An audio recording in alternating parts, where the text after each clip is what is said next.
importante, pag nakakita ng pagkakataon para kumita, gagawa at gagawa ho sila. Yan ang sigurado natin. Magandang kalidad ng bigas, binenta ng 20 pesos. Pagdating sa merkado, magiging 38, magiging 35. Naku, malaki donation ko dyan kay malaki campaign donation ko dyan kay Mayor. Mayor, padalan mo ako dito ng mga 1,000 sako dito sa sa bodega ko, ha? Kung anong bahala dyan. Sold na naman, di ba? Tiba-tiba na naman yung mga kapitalista sa... Yun ang realidad. Kailangan ho ninyong tanggapin na yun ang katotohanan. Kasi yan, artificial lang ho yan. Kumbaga, binili ho nila ng mura, ibibenta ho nila ng palugi. Yun ho yun. Okay? Punta na ho tayo dito kay Congressman Rodante Marcoleta. Kontante, alagwa na ho siya. Tuloy natin mga kababayan, ito na itong sila Sir Jen at itong si Sir Nelson. Panoorin ho natin ang kanilang mga punto de vista. Huwag magkaroon ng crab mentality. Suportahan ang Pangulo. Diba? Yun ang sinasabi ni Yusek Claire Castro. Parang bigla ka na. Parang sarap ng bilinantakan itong si Sir Nelson. Nakakatawa talaga yung niya, ramdam ko dito eh. Sarap. Gaya. Nakakain naman ng baka nakakain ng 20 pesos. 20 pesos na bigas eh. Nandun na nga tayo. Tama naman eh, di ba? Na maging affordable ang bigas. Kaya lang, hindi po ito yung inaasahan natin eh, na ito po kasi sa pilitang pagpapababa to ng presyo eh. Tama. Artificial eh, ha? At saka hindi ba po pwedeng pumasok ito sa, kasi election campaign ngayon dyan eh. Hindi kaya papasok ito sa vote buying? Dapat siguro pag-aralan. Pwede itanong yan. Kasi yung 20 pesos na bigas, hindi naman yun yung halaga ng bigas. Binabayaran ng gobyerno yung kulang eh, di ba? So parang ayuda ang dating nito. Parang ayuda ito. Inihingi nyo ba yan ng exemption sa COMELEC? Pwedeng question. Tama ka, pwedeng questionin yan. Pwede. At tapos dinadala nyo pa doon sa mga mayor, di ba? Sa mga LGU. At sa mga LGU magbibigay sa kanilang tulong. Sino di ba? Tama. Tama. Kasi kung sinimulan agad dito, Nelson, noon pa man, kasi dito sa ating bansa, alam niyo po, sa bansa natin, meron naman talagang mga operasyon ng subsidized ng gobyerno eh. Gaya po ng lahat ng rail system natin. MRT, LRT, yan po, ang binabayaran natin dyan, kalahati lang ng dapat talagang bayaran. Diba? Kung itama niyo po yung figures namin, subsidized po tayo ng gobyerno dyan. Diba? At marami pa pong mga proyekto ng gobyerno ngayon na may binabayaran ng tao, pero hindi po yung actual, sabihin yung magkano talagang dapat ibayad, kundi may share po ang ating pamahalaan. Yes. At kung dito man po sa usaping ito ng bigas, sapagkat marami pong hindi nakakabili ng presyo, kung ito'y mataas, 40, 50, etc., ano bang magiging masama kung sabihin natin, ito pong bigas na ibinebenta namin sa inyo, sa murang halaga ay subsidized po ng gobyerno. Sa halip na ito po'y bilihin ninyo ng 45 pesos, 50 pesos, mabibili nyo na lamang po ito ng 20 pesos. Ibig sabihin, kada kilo, gumagastos po ang gobyerno dito ng 20 o 25. Yun naman talagang trabaho ng NFA, Nelson, di ba? Ang NFA man po, subsidized yan ng gobyerno. Kasi ang NFA, hindi naman yan nilikha para kumita ang pamahalaan di ba? Kundi kaya ang NFA nilikha para tumulong, magpalugi talaga ng kanilang mga binibili ng palay sa mga magsasaka kahit noon pa mang una. So, yan naman talaga ang trabaho ng NFA, di ba? So, anong magiging masama kung sasabihin ni Yusek Claire Castro, itong ibinebenta natin ay sa tulong po ng gobyerno para may sakatuparan po ang pangako ng Pangulong Bongbong Marcos. Hindi po talaga yan ang aktual na presyo niyan. Di ba? Pero artificial po yan. Unti-unti po siguro, tutulungan natin ang magsasaka para mapababa ang kanilang gastusin. Di ba? Siguro, dati po ay nagsasubsidize tayo ng 20 pesos per kilo. Ngayon po, 5 piso na lang.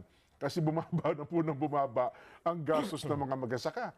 Di ba? Pwede naman siguro ganyan, di ba? Pwede naman. Wala naman masama. Ano ba masama sa ganun? May komplikasyon lang yan kung ikumpara natin sa trend dyan, ha? Okay. Kasi pagka sinasubsidize nila ang pamasahe ng mga sumasakay sa LRT, sa MRT, wala naman silang kakompetensyang mga mahihirap na nagpapatakbo rin ng tren. Tama, oo. Diba? Na maapektuhan. Dito, ang maapektuhan po dito ay yung mga magsasaka na nagtatanim ng palay at nagbebenta ng palay. Yes, kapwa natin Pilipino yan. Kasi nagiging kompetensya ho ninyo sila sa presyo eh. Siyempre sa kanila palay, ibebenta nila yan ng hindi pwedeng mababa sa 20. Oo. Di ba? Kasi lulugi sila. Talaga. Eh paano sila makakakompete sa 20 pesos na bigas samantalang sa kanila, palay pa lang 20 pesos na. See? Yan- Nakukuha niyo po mga kababayan, hanggat hindi natin ina-address yung root cause ng presyo ng mga agricultural goods na yan, hindi ho talaga natin maibababa ang presyo. At ang problema ho dito, yung agrikultura mismo, yung mga magsasaka natin, wala na, kumbaga napag-iwanan na ho sila. Yung teknolohiyang ginagamit nila, applicable, kumbaga, ano yan, kumbaga, kumikita yung ganyan teknolohiya nung panahong 90s, 80s, doong mga panahon na yon. Yan yung latest technology. Kaya nga, magaling tayo sa pagsasaka, di ba? Vietnam, Thailand, nagpupunta sila dito para mag-aral ng agrikultura. Noong panahon na yon. Pero sila, nag-innovate sila. Pagdating sa patubig, sa kung paano yung mga bagong teknolohiya, ina-adapt po nila. Tayo nananatili tayo doon sa makalumang estilo ng pagtatanim. Kaya napag-iwanan ho yung ating mga magsasaka. Kaya yung kanilang ani, hindi na ho nakakasabay base doon sa output ng ibang mga kakumpetensya nila sa iba yung dagat. Yung output ng Indonesia, Thailand, Vietnam, napakataas. Kunyari, 10. 10 yung output ho nila at yung output na yun ho talaga yung productive na pagtatanim. Din talaga yung kikita. Doon pa lang talaga kumikita yung mga magsasaka. Ang output ho natin dito, baka 4 pa lang o 3 pa lang. Yung tipong mababawi lang nung magsasaka yung kanyang mga expenses dun sa kanyang pagsasaka. Yung tubig, pataba, manpower, yung mga makinarya, lahat ho yan. Yung panahon pa. Halimbawa, di sa kanya lupa, inarkila lang. Kasama din ho yun sa bayad. Anong kikitain nila? Tapos gusto nilang i-encourage yung mga susunod na henerasyon para magsaka. Malabo hong mangyari yan. Kung mismo ang ating gobyerno hindi ho nila tinututukan ng agrikultura, kalokohan ho yung 20 pesos na ako nagsasabi sa inyo. Kung ako dito kay Marcos Jr., inasikaso niya, alam niyo, peace and order. Mas mararamdaman yun ng ating mga kababayan. At mas papalakpakan pa ho natin siya. Kasi yun, kontrolado niya yun. Sa kanya PNP, DILG, DOJ, NBI. Nasa kanya ho lahat ng ahensya na yan. Pwede yan. Okay na tayo doon. Goods tayo doon. Alam nila pagka ginawa nila yun, magiging bloody. Pag naging bloody, ayaw sa gusto ho nila pagka kinalaban mo droga, magiging bloody yan. Ayaw ho nilang pakialaman kahit na napakalala na ngayon. Kasi ayaw ho nilang ipakita na yung ginawa ni Tatay Digong, ginagawa rin nila. Kukwestiyonan sila ng ating mga kababayan. Yung huling gumawa niya, nasa The Hague, Netherlands. Akala ko bang mali yan, ginagawa niya yan. Kaya hindi ho nila mapakialaman yung mga bangag na yan. Siguro sa mga susunod na paksa natin, yun naman ho ang ating tatalakayin. Tuloy. Yan ang magiging problema. Siguro kaya hindi nila ito maagang maipatupad dahil nga komplikado ho kasi ang presyo ng bigas. Hindi yan po pwede na kagaya ng ibang produkto na pagka ibinaba mo, lahat matutuwa. Ay, totoo. Kasi kapag ang presyo ho ng bigas napakababa, ang una hong naghihirap dyan, magsasaka. Totoo. Correct. Nagsasaka Di parang na ganito naintindihan yan. yun, sir? May, halimbawa tayo dyan, nagtitinda tayo ng taho. Taho. Yan. Paborito ko yan. 20 pesos. Ang isang, sarap, ano yan? Isang Naglalako tayo, isang baso. taho. Ikot ka ng ikot, taho. Tapos may dumating doon na si Mayor. Nagbenta rin ng taho. Sabi niya, subsidize tong taho ko. 10 piso na lang. Sa halip na 20 babayaran mo, 10 na lang. Tapos nauna silang rumatsyada dun sa pinaglalakuan mo. Di bumili na lahat, 10 lang Pagdating mo doon, ikaw naman, taho, magkano yan? 20? Ba't kami bibili niya? May 10 piso. Ayun na nga. Ganon ang magiging epekto niya dun sa ilang mga magsasaka din. Ayun. Kasi kinumpetensya mo eh. Sa Oo. halip na ang gawin mo, kung ang usapan natin ay sa magtataho, Oo. sa halip na ikaw ang magbenta ng murang taho, dapat tinulungan mo si magtataho na, o sige, isa-subsidize ko yung ano mo, yung ginagamit mong soybean. Ha? Ayan, oo. O kaya, nahihirapan ka magbuhat, Oo. pahihiramin kita ng tricycle, ikarga mo na lang dito. Oho. Ako na bahala sa gasolina. Ayan. Parang ganun dapat. Tinulungan mo sa kanyang kabuhayan. Tinulungan mo yung magtataho na ibenta ng murang taho sa gusto mong presyo na mababa, hindi naman naghirap yung magtataho kasi may negosyo pa rin. Correct. Meron pa rin siyang trabaho. Totoo. Oo. Pero dito, Galing. kung ang magsasaka ay Ganda nung analogy nitong si Sir Nelson, yun ang the best. Yun ang the best doon. Umaga, nabili mo na, kumita na sila, hindi mo sila kinumpetensya. Dito kasi kinukumpetensya mo eh. At huwag naman sabihin ng administrasyon na galing sa ano yan, galing sa mga magsasaka yan. Imposible. Kayo ba naman, magbibenta na nga ng 20 pesos, kukuha pa kayo doon sa mahal. Natural doon sa mga imported na yung mga kumukumpetensya sa presyuhan ng ating mga magsasaka sa Pilipinas. Yun mga kababayan. iniwan mo, Ah, pinababa mo ang presyo ng bigas, pero hindi mo naman siya isinali sa programang subsidy, oho. at may iwan yan. Hindi ang gawin nila, magkano ilang lahat ng magsasaka, hindi gobyerno na bumili. Dapat nga Doon, ganun. alam, magkano ang, alam naman nila prevailing price ngayon. Dapat ganun. Magkano kilo ng palay ngayon? 18 ang puhunan po namin. Bili namin 20, meron kang 2 pisong tubo. Kaya gawin na nating para maganda-ganda, 25 kung kaya ng gobyerno. Di ba? Ay di, at least ang binili natin, nason, ay yung ani ng magsasaka natin. Yun. Di ba? Eh sige, dito hindi nila masabi saan galing yung bigas eh. Ayun lang. Diba? Saan nila Oo. binili? Well, ako- Magkano pagkakabili? Well, ako doon sa punto ng subsidize. Sa subsidize natin ng government. Ay, magsasaka ng magsasakang Pilipino. Magsasaka. Kagaya ng Oo. ginagawa ng Vietnam, ng Thailand, Oho. umunlad sila dahil hindi yung bigas ang sinubsidize nila, Oho. kundi yung farmer. Yung magsasaka Yun ang tinulungan nila. Yes. Yun ang Yun ang the sustainable. best. Yun ang tatagal. Ito kasi, Jen, Correct. parang band-aid lang ito. Tama. Parang gusto mo lang ipakita, oy, tinupad ko yung pangako ko. Pero hanggang kailan yan? Tama, Yun. kasi may Ang hirap, no? Bangag, makinig ka, ang hirap, di ba? Ang hirap, no, sa pagpupumilit mo na maibigay yung campaign promise mo, yan ang napala mo. Hindi kasi ganoon, hindi ganon gumagana yun. Masyado nyo na kasing binubudo lang ating mga kababayan. Hindi ganon gumagana yun, yung pagpapababa ng presyo ng bigas.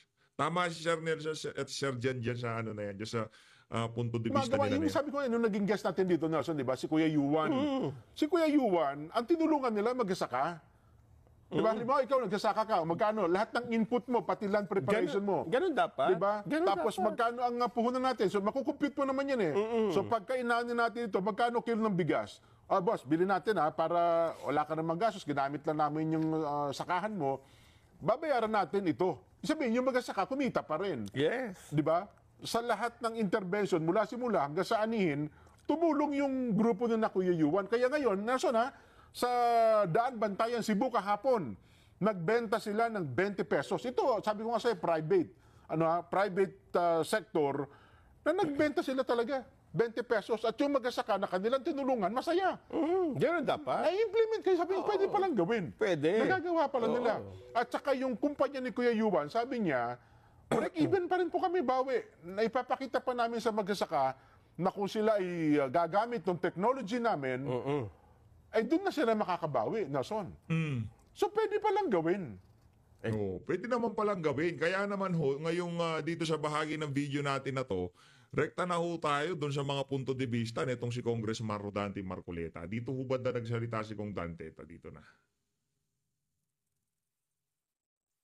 Then, Kong, Ayan, bumati dito. muna kayo sa ating mga Ito, taga-subaybay. dito na. Dito na. Magandang Kong Dante na hapon po sa inyo. Fresh na fresh Kahit walang humpay ang pag-ikot, fresh na fresh pa rin tong si Kong Dante. Kumbaga ano siya eh. Nakita niyo yung mga kandidato natin ngayong mga panahon. Ito, 10 na to. Pag meron ho silang interview, meron ho silang public appearance, talagang kumpiyansa sila. Yung confidence ho nila, sukdulan, nga, talagang ibang klase ho. Alam na ho nila, kumbaga, ramdam na ho nila ang talagang napakatinding suporta. Yung pagdagsa ng suporta ng mga taga-suporta ni Tatay Digong sa kanila. Ayos. Yung lahat. Sana po nandiyan pa kayong lahat.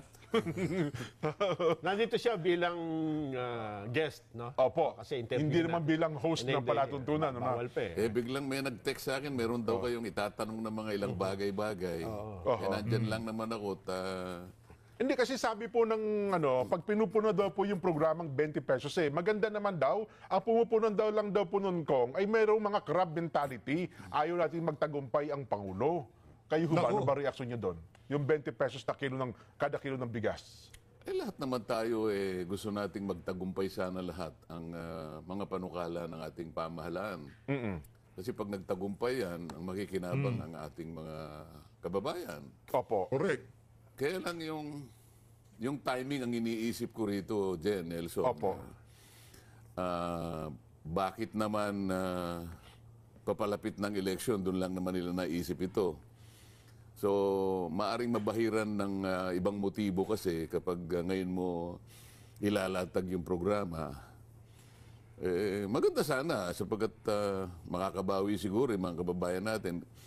Pero ano yung cost naman ito sa panig ng ating mga farmers? Lalong babagsak yung kanilang output, yung madidistort yung yung market price, mamamanipula Opo. Sa makatwid, may natulungan kang ibang sektor, meron ka namang nasagasaan na iba. Pagkatapos ito ay lilitaw na subsidy lang ito Tama po, oo. Sa estimate ko rito, baka umabot ng 400 billion ito pagkatapos ng ng programa. Kung sakasakaling ito itutuloy-tuloy sa buong kapuluan. At kung mapapansin mo, Jen, inuna sa Visayas kasi iniisip ko mas kukunti ang tao sa Visayas. Ganun po. Kung ikukumpara sa Mindanao at saka sa at ang isa pang ang isa pang issue, kukunti yung magsasaka roon. So yung impact ng magiging negatibong resulta ng programang ito, Opo. hindi masyadong malaki. May impact din. May impact. Kaya sinabi sa Visayas muna. Kaya makikita mo, very suspicious yung paraan at saka yung timing nung pagpapatupad ng programa. Kasi, kung maalala ninyo, ipinangako din yan noon pa Tama Election po. din. Opo, campaign promise yan, Kong. Ngayon, mukhang ipatutupad, campaign period na naman. So makikita mo dyan, talaga bang Galing. seryoso ba tayo talaga? Galing yun Pinangako ng campaign season 3 years ago, talagang ipinagpilitan na maipatupad, campaign season din, 2025 naman. Ibang klase talaga. Pagka nga naman napagtitripan tayo ng mga bangag, pambihira, oo. Pero kung ginawa ho nila yan noong 23, 24, 25, hindi tayo magdududa. Talagang ginawa ng admin yung yung 20 pesos ng bigas, di ba? Nakita nyo naman ramdam ho yan ng ating mga kababayan. Kung mapahanggang sa ngayon, nag-double time sila ngayong panahon ng eleksyon, wala akong problema Ilang linggo bago eleksyon, magbe-20 pesos ang bigas. Ano klaseng gimmick yan? Kaya nga, budol 2.0 yan Sige, kung Dante, Akala balatan mo. namin, Kong, political strategy yan kasi gusto nilang palakasin ang alyansa dun sa parte ng Bisaya. Isa pa nga yun, sapagkat alam ko mahina yata sila ron. Ngayon, ang tinatalakay natin ito, alang-alang doon sa ikalilinaw ng mga issues kasi ito ba talaga ay seryosohan na pag-address ng problema o may kahalong politika ito sapagkat political season Opo. At lalong-lalo na kung gusto nilang mabingwit o makuha yung boto ng lugar na yun ng ating bansa sapagkat ayon nga sa kanilang siguro sa nalalaman nila medyo mahina yata ang kanilang latag diyan sa lugar na yan. Pero kayo, Kong, alam naman, at binabanggit natin lagi, kayo po bilang isang anak ng magsasaka, kung long-term solution ng pag-uusapan dito sa problema natin sa bigas, kanin, ano bang tugon nyo rito? Hindi sa long-term solution lalo ngang masisira yung kartada ng mga farmers diyan. Paano lang ibebenta yung kanilang output diyan? Ipalay. Opo. Ngayon nga lang bumabanat na yung mga traders dahil sapagkat na makikita nila maaaring bumaba yung presyo.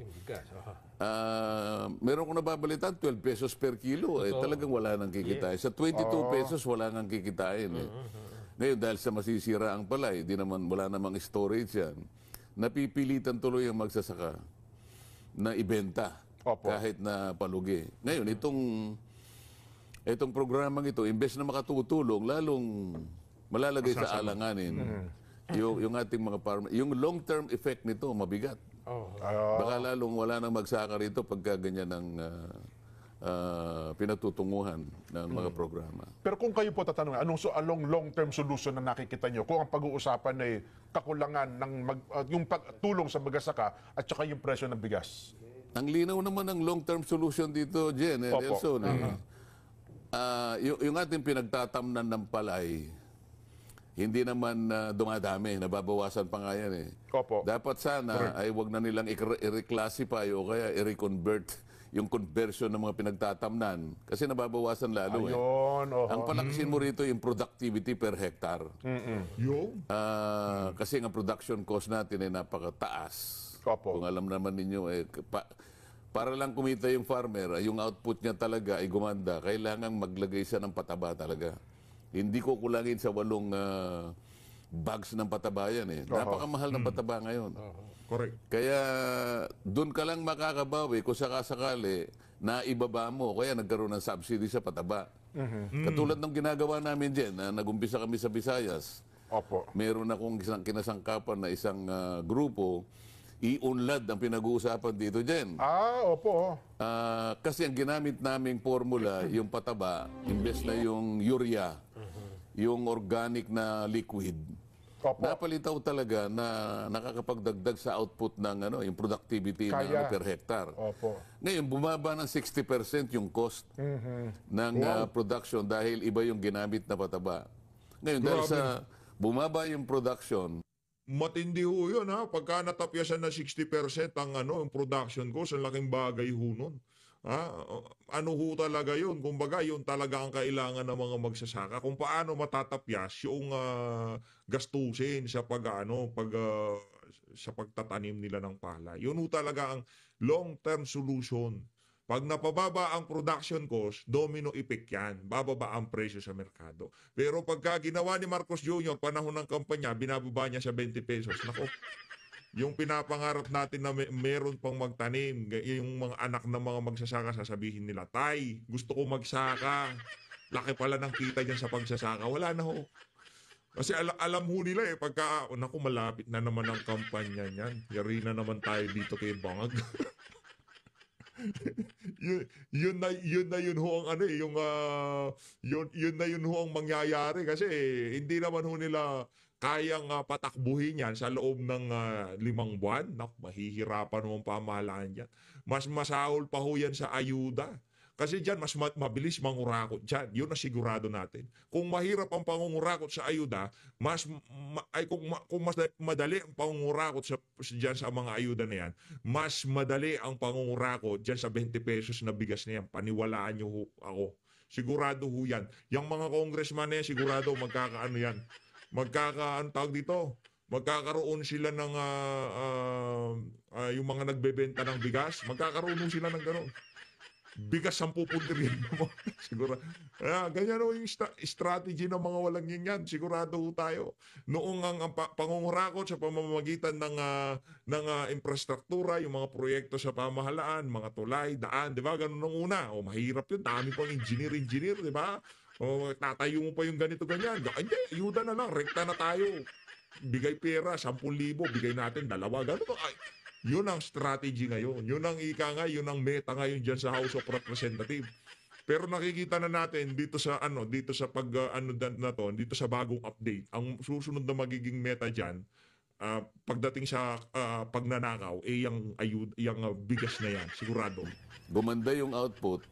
Nagkaroon ngayon kami ng parang kasunduan sa mga farmers na natulungan namin. Yung 20% ng kanilang output, ito yung ibebenta yung magiging bigas nito sa 20 pesos. Tama. Para lang pantulong ba? Yung 80%, ito yung kanyang pagkakakitaan. Opo, Pumayag naman ng farmers kasi kahit kwentahin mo, parang bigay na lang niya sa lipunan yung 20%. Totoo po. Ngayon, palugi man yun, ngunit hindi naman nawala yung kanyang kikitain dahil yung 80%, sapat na yung kanyang kikitain doon. Ayun yung kumpanya ni Kuya Yuan sa Ligumba ng Iyong Lad. Yes, marami na nga. Kahapon pong, nasa ano sila? Daan Bantayan, Cebu. Sa Bantayan Cebu, Yes, nag-umpisa opo. silang magbenta ron. Opo. Namomonitor ko yun sapagkat kasali ako ron eh. Ito hindi subsidized to. Nakasama ba kayo doon, Kong? Ano? Bali, subsidized kunwari. Private yun. Pero private. dahil private initiative sa pagkikipagtulungan ng farmers, gusto lang namin palabasin, pupwede yung 20 pero parang bigay na lang ito. Kayang gawin kung gagawin. Kayang gawin, Opo. pero hindi dahil sa gusto nating malugi ang farmer. Kaya nga hinati natin eh. Kinwenta, yung 20% pwede mo bang parang ipagkaloob na sa mga kaibabayan natin para makatipid naman sila. Kinuwenta, pupwede. Kaya yung napakiskis na yun, ay yun ang ibebenta sa 20 pesos. Ayun. Win-win. Ika nga. Opo. Win-win. Nako, Kong, medyo, alam niyo naman, ano ha? Kailangan natin magpaalam. 3 araw. Dito sa pagmamakaawa nitong si Martin Tambaluslos Romualdez. Eto, panoorin ho natin to. Yan na nga kasi sinasabi natin eh, di ba? Inuuna ho nila yabang.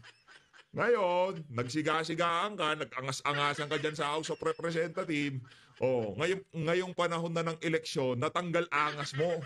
Di ba, nung una hong yabang ng mama na yan, yung tipong lahat na lang kaya niyan gawin eh. Imbestigahan yan. Contempt yun, di ba? Diyan sa House of Representatives. O, ganun ho nangyayari nung mga nakalipas na buwan. Talagang ang angas ng mama na yan eh. Pero ngayong mga panahon na to, tignan nyo ho yung facial expression niya. At yung facial expression nitong si Congressman Rodante Marcoleta, itong si Kong Dante, kalmadong-kalmado. Alam na niya na sigurado na ho yan eh. Ika nga, pasok na ho yan sa Magic 12, pero hindi pa rin pwedeng magpakakumpiyansa. Hanggat hindi nakakapasok ang 9 kasama niya, hindi ho tayo mapapagod sa pangangampanya para sa mga susunod na panahon, kahit papaano, maiwasto natin yung nangyaring kamalian noong 2022 presidential election. Panoorin ho natin ito mga kababayan. Dapat talaga diretso tayo dito sa alyansa.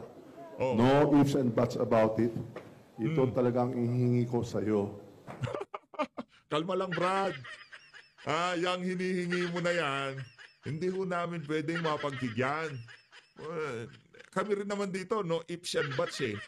Yang ang hindi pagboto sa lineup ng administrasyon. Mga kababayan, narinig nyo na ho itong si Vice President Sara Duterte doon sa full speech niya diyan sa rally diyan sa Maynila ha. Kasama niya ho yang si Manggagamit at yang si Yorme Isko Moreno. Narinig nyo ho yung pagkakalatag ng kanyang speech. Talagang linalaro niya na ho yung mga pinili siyang makalaban sa politika. Ayun ho yun eh. Hindi naman nakikipaglaban si BP. Nung pumasok sila dyan sa unit team na yan, walang laban-laban. Ika nga, magtrabaho tayo, ituloy natin ang ginawa ni Tatay Digong. Sumama ako sa inyo para talagang yung continuity makita at maramdaman ng ating mga kababayan ang pagbabago sa susunod na administrasyon, which is itong administrasyon ni Marcos Jr. Anong ginawa ko nitong si Martin Romualdez? Dahil sa pagiging gahaman niya sa pwesto, pagiging ambisyoso na gustong maging presidente sa 2028, yan nung napala ng pinsan niya. Yan ang problema sa mga bangag. Nagpapaniwala kayo dyan sa mga sa mga pinsan yung mga gahaman sa politika, di ba? Gahaman sa pwesto, pera at lahat-lahat na. Yan ho si Martin Romualdez. Yan ho ang nakatatak sa utak ng ating mga kababayan dyan sa mamanayan. Kaya ho ngayon, talagang gigil na gigil siya na dapat talagang manalo yung kandidato ng alyansa. May kaalalagyan ho sila kung sakaling manalo itong 10 na to. At ito hong sinisigurado natin dito, itong 10 na to, sila lang ho ang mga kandidato ngayong mga panahon na to na kinikwestiyon ang maanumalyang BICAM report. Sila lang ho ang nagsasalita na hindi maganda ang maidudulot ng walang habas na pamimigay ng ayuda. Don't get me wrong, ayuda, maganda yan. Wala ho tayong problema dyan. Marami sa ating mga kababayan ang nangangailangan ng ayuda. Pero yung tipong lahat na lamang ng programa ng pamahalaan, wala ho tayong narinig, wala ho tayong nakita, kundi puro pamimigay ng ayuda, meron na ho tayong problema doon. Pero yung 4Ps, yung ibang programa na AIX, yung talagang merong merong rules na sinusunod bago ka maging benepisyaryo. Dapat mag-aral yung mga anak mo, dapat merong kang ginagawa sa buhay mo. Mga ganong bagay ba? Hindi yung tipong akap, hindi yung tupad. Kunyaring nagwawalis ka lang tapos bibigyan ka ng pera. Meron ho tayong problema dyan. Yang mga kandidato ho natin na yan, sila lang ho ang mga kandidatong kinikwestiyon yung mga pulisiya nitong si Marcos Jr. Sila lang ho yan. Sila lang ho ang nagsalita diyan sa kaliwat kanang pamimigay ng ayuda. Pag nagsasalita sila, tag 5,000 pero umaabot sa mga benepisyaryo, tag 2,000, 1,500, 3,000. Kulang ho yung umaabot sa mga benepisyong sinasabihan nila na binibigyan nila ng mga ayuda. Yan ho mga kababayan, number one source ng korupsyon ngayong mga panahon na to, yaang ginawang ayuda ng administrasyon itong si Marcos Jr. Sa maniwala ho kayo sa hindi, di na ho nila pinagtatalunan yung mga proyektong mapupunta sa kanilang mga distrito. Ang ginagawa na lang ho nila ay nagpapasipsip dito kay Tamba para makakuha ng mas maraming ayuda. Yun ho ang katotohanan ng nangyayari dyan sa House of Representatives. At yung si Congressman Rodante Marcoleta, saksing buhay ho yan sa mga anomalyang nangyayari dyan sa House. Maging doon sa mga walang basehang aligasyon dito kay VP Sara, dito kay dating Pangulong Rodrigo Duterte. Napakaraming hearing dyan sa Quadcom. Huwag ho nating kalimutan lahat ng kabalbalan na ginawa nila na yan. Marami hong mga naglabasang balita na talagang napakalalaki ng pondo ng bawat hearing na kinakandak nila dyan sa House of Representatives. Kaya tayo ho'y napapaisip, yun ho ba ang dahilan kung bakit yung ibang mga congressman wala namang ginawa sa kanilang mga Duterte, akala mo talagang sobrang mga crusader ho sila ng good governance Pero yung mga distrito nila hindi ho natin nakikitang umuunlad kagaya ng pag-unlad ng halimbawa ng Davao ng pinamunuan itong si dating Pangulong Rodrigo Duterte. Yung mga naninira kay Tatay Digong at KBP Sara, wala pa ho silang napatunayan. Puro dakdak lang ho sila dyan sa mga hearing na yan. Kaya para ho dito kay Martin Romualdez, kayo ng hipag mo nitong si Kokak, kayo ang sumira kay Marcos Jr. Kung sakali man, at kung sakaling pinahintulutan niya ni Marcos Jr., talagang bangag ho siya. At nakita naman ho natin na talagang pinapahintulutan niya yung mga kabalintunaan, ika nga nito si Congressman Rodante Marcoleta. Mga kabalintunaan ang nangyayari sa ating bansa. Tuloy natin. Please lang. Please lang. Please. Straight alyansa. Huwag ka iiyak, Brad. Dahil pag nagkataon, nanalo tong 10 na to, naku, lahat ng kabalbalan mo dyan sa House of Representatives, hindi mo magugustuhan na pagdating sa Senado, nagkakaroon ng matinding balagbagan. Investigasyon? Wala problema. Imbestiga kayo dyan. Imbestiga kami dito. Tignan natin kung ano nga ba ang tunay na nangyayari. Yung pampag-iimbestiga nyo, pamumuliti ka lamang? O talagang in aid of legislation. Magpatawag kayo ng resource person dyan. Yari lamang nagsusunog kayo ng milyon-milyon kada hearing dyan. Might as well na gawin na rin natin sa Senado para sa sambayan ng Pilipino. Para makita ang broad picture, yung kabuuan ng larawan. Hindi kagaya dyan sa House. Pag nag-imbestiga sila, yung kapiraso na parte lamang ng larawan ang ipinapakita nila, tapos pagka napupunta na yung usapan na kung saan talagang maabsuelto yung kanilang gustong siraan, bigla na lang napuputol ang usapan. Napapatigil ang mga hearing. Anong nangyari doon sa sa smuggling hearing dyan sa House of Representatives? Nung napipinpoint na nila na yung mga malalaking smuggler malalapit sa pamilya ng mga taga Malacanang, ano nangyari sa hearing? Itinigil. Yun ang problema dyan sa House of Representatives. Kaya yung mukha na yan nitong si Martin Romualdez, nako, tarantang-taranta na ho, di ba? Grabe naman yan. Excited na ho tayo, parang ramdam na ho natin ang pagkapanalo dito sa ating mga kandidato na to. At para doon sa mga Vlogger ha ng mga ensaymada at talyanista. Ang sabi ng isa, oh, nakita nyo na yan. Nakita nyo na yan. Nagawang 20 pesos nitong si Marcos Jr. ang kada kilo ng bigas. Halatang mga walang alam, mga walang utak yung mga vlogger nila. Proud na proud ho sila sa 20 pesos sa bigas. Anak ng tokwa. Baka kayo hindi man lamang kayo nagsaka. Baka puro ano lang kayo, puro YouTube lang kayo. Tayo ho kahit papaano, yung nagsaka ho tayo, naiintindihan ho natin ang pagsasaka. Alam ho natin kung paano kumikita sa pagsasaka. Kung kayo, feeling nyo, yung pagiging 20 pesos ng bigas, yun na yun.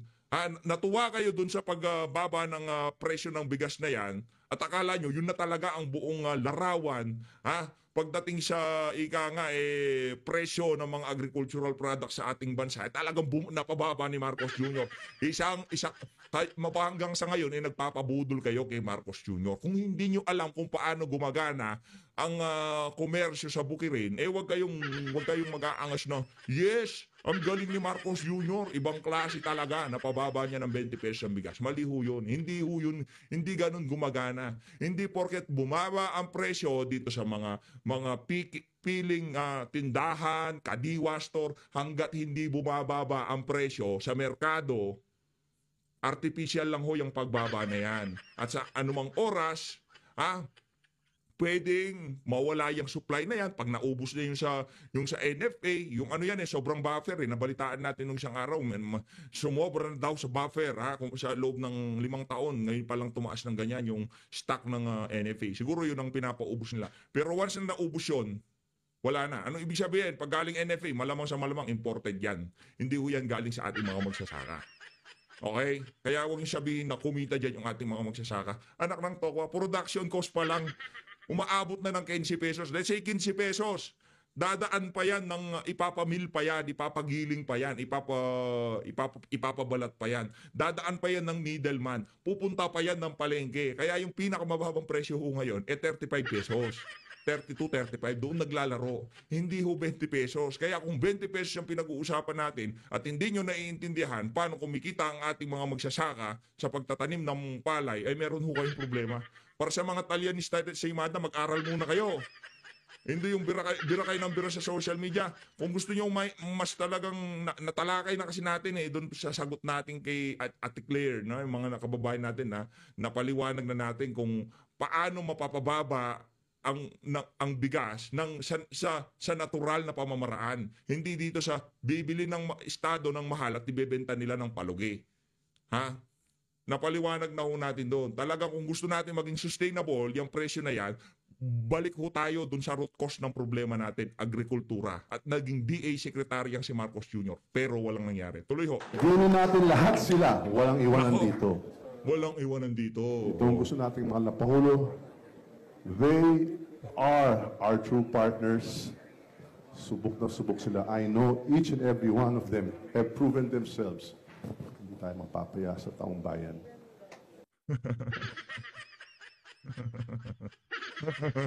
These are the right candidates. This is the future of the Philippine Senate and the Republic of the Philippines. Brad, ang sinasabi ko sa iyo, kung nagsasalita ka sa House of Representatives, palakpak sila ng palakpak. Akala mo lahat sila paniwalang-paniwala sa iyo. Pag nagsalita ka sa labas, ibang usapan yun. Diba? Ibang usapan yan, Brad. Kung yung mga tauhan mo dyan sa House, na-instruct mo sila na i-impeach yang si Sara, at nabayaran mo sila ng kung anumang pabor dyan sa House of Representatives. Kung baka kasi yung mga di umanong alingas-ngas na naglabasan na di umano, tag 100 milyon kada pirma. Diba?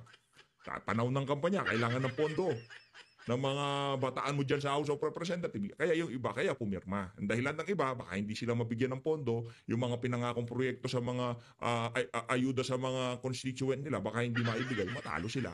Ganun lang naman ho yun, mga kababayan. Paglabas mo dyan sa House of Representatives, basura ka na lang, Martin Romualdez. Yun na sigurado. Kaya, yung kaangasan mo na yan, Brad, aayon mo yan, ilagay mo yan sa pwesto. Bukas na yan, tingog na yan. Si Claire, bukas na rin yan. Ito na lang. Ayun na nga mga kababayan, dito na natatapusin ang ating reaction video. Grabe napaliwanag ko ng napakahusay ng ating isa sa mga kandidato ni dating Pangulong Rodrigo Duterte, number 38 sa balota, Congressman Rodante Marcoleta. At ang kanyang tandem, kapartner niya lagi yan kasama itong si Atty. Jim Bodoc, Pastor Apollo Sikibuloy. Ang kagandahan dito sa mga kandidato na to. Pansin ko lang kahit saan sila magpuntang rally, bit-bit ho nila yung mga kasama nila. Kahit wala yung physical na katawan ng mga kasama nila dun sa lugar na pinuntahan nila, kasama ho nila nangangampanya. Hindi kagaya dyan sa alyansa. Kunyari yan, si Tulfo, nagpunta siya sa ilo. Siya lang, sarili niya lang, bit-bit niya.